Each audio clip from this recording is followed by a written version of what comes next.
안녕하세요. 호치민 은지아빠입니다. 베트남 공인중개사 기출문제 해설편 세 번째 시간입니다.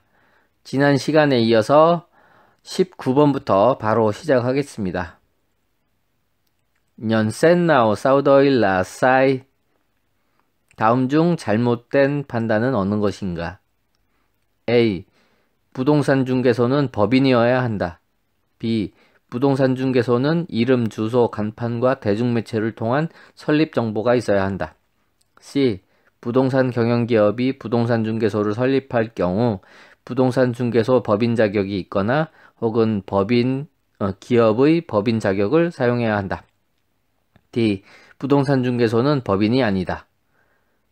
네, A하고 D가 지금 부동산 중개소는 법인이어야 한다. 그리고 아니다. 이렇게 돼 있는데 답은 법인이어야 한답니다. 문제 잘못된 판단이라고 했으니까 D가 답입니다. 자, 20번입니다. Bất động sản là nhà ở riêng lẻ của hộ gia đình cá nhân. 부동산 중 가구 개인의 일반 주택은 A. 부동산 중개소를 통해 거래해야 한다. B. 부동산 중개소를 통한 거래 혹은 소유자와 직접 거래를 선택할 수 있다. C. 부동산 중개소를 통해 거래할 수 없다. D. 부동산 중개소를 통한 거래를 강제하진 않지만 부동산 중개회사를 통해야 한다. 자, 이 문제는 한국과 동일하게 부동산 중개소를 통한 거래 혹은 소유자와 직접 거래를 할 수 있습니다. 자, 21번. 야이도안 나오 콤투옥 야이도안 특혜 유안. 프로젝트 실행 단계에 속하지 않는 단계는 A. 토지 인계 혹은 임대 업무 실행. B. 시공 및 실행 감독. C. 시운전. D. 건축물 보증. 네, 건축물 보증은 사후 단계죠. 이미 이제 완공이 끝난 이후의 단계이기 때문에 실행 단계에 속하지 않습니다. 그래서 답은 D. 건축물 보증입니다. 자, 22번.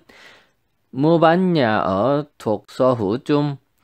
공동소유에 해당하는 주택의 매매시는 A. 모든 공동소유자가 매매계약서에 서명해야 한다. B.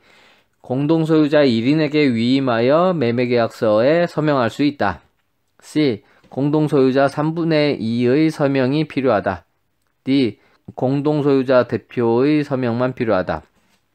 이 문제는 옆에 답안지에 보시면 별표가 있어요. 그래서 답이 두 개입니다. 공동소유 주택은 매매 시 공동소유자 전체가 동의를 해야 됩니다. 그러나 공동소유자가 일일이 매매계약서에 서명하기 힘들겠죠? 그래서 공동소유자 1인에게 위임을 해서 매매계약서에 서명을 합니다.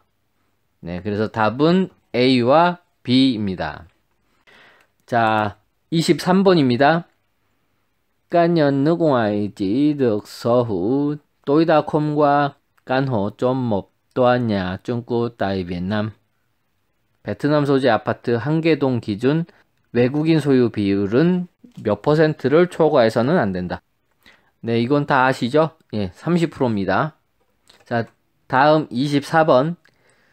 chứng chỉ hành nghề môi giới bất động sản có thời hạn sử dụng. 부동산 공인중개사 자격증의 유효기간은? 네, 유효기간은 5년입니다. 5년 후에 유효기간이 끝나면은 갱신을 해야 되는데 이때 기초 과목만 시험 봐서 합격하면은 갱신이 됩니다. 25번입니다. 노이음고 산야오딕 bất động sản không bao gồm. 부동산 중개소 관련 내용에 포함되지 않는 것은 A. 부동산 매매. B. 부동산 광고. C. 부동산 경매. D. 부동산 계약 공증.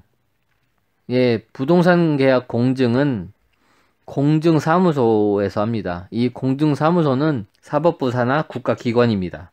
그래서 답은 D번 부동산 계약 공증입니다. 자, 26번입니다. phạm vi kinh doanh dịch vụ bất động sản của tổ chức cá nhân trong nước, tổ chức cá nhân nước ngoài. 내국 기업, 내국인 개인, 외국 기업, 외국인 개인의 부동산 서비스 영업 범위는 A. 부동산 중개 서비스, 부동산 중개소, 부동산 컨설팅, 부동산 관리에 대한 영업 권리가 있다. B. 부동산 경영과 부동산 컨설팅 영업 권리만 있다. C. 부동산 중개 서비스 영업 권리만 있다. D. 부동산 컨설팅과 관리 영업 권리만 있다. 예, 답은 A. 다 할 수 있습니다. 이 문제는 약간 기니까 기억하기 좋은 키워드는 phạm vi kinh doanh, 영업 범위. 영업 범위만 알면 어떤 문제인지 감이 잡히실 겁니다. 자, 27번입니다. Trước khi bạn nhau nhà bất động sản hình thành trong tương lai cho người mua doanh nghiệp trong nước được lợi tối đa giá trị hợp đồng. 내국 생산은 핸드오버 전 매수자에게 계약금의 최대 몇 프로를 받을 수 있나? 답은 70%입니다. 자, 28번. chuyển nhượng hợp đồng mua bán nhà ở.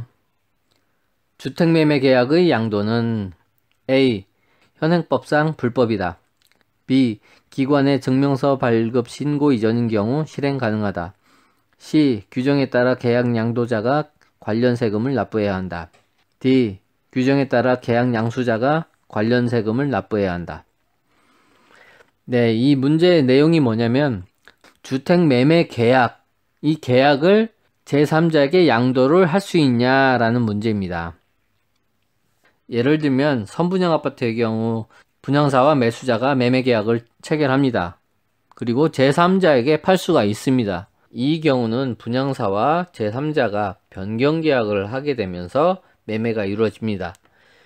근데 만약에 국가기관에 이 계약자가 명의신고를 했어요. 이렇게 되면은 이 계약의 양도 효력은 사라집니다. 왜냐면 명의신고를 했기 때문에 핑크북이 발급이 돼요. 그러면 이 핑크북으로 거래를 해야지 계약서는 이제 만료가 된 게 되거든요. 이해되시나요? B. 기관의 증명서 발급 신고 이전인 경우 실행이 가능하다. 이게 그 내용이거든요. 그리고 C. 규정에 따라 양도자가 세금을 납부를 합니다. 그래서 답은 B와 C입니다.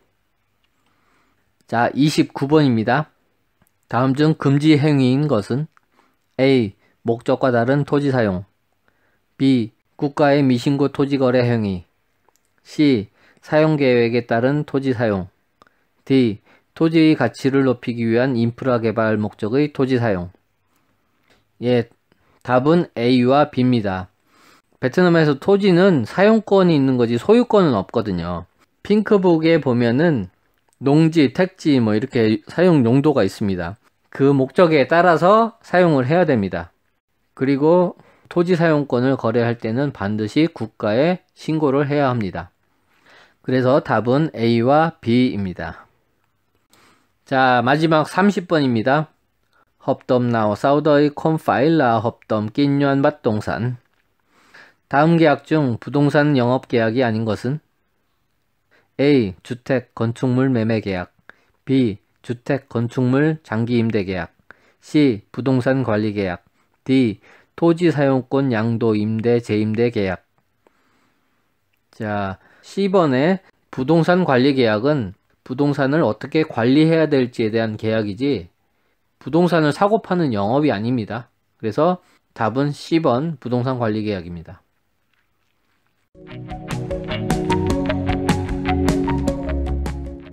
네, 여기까지 기초문제 30문제를 모두 풀어봤습니다. 할만하신가요?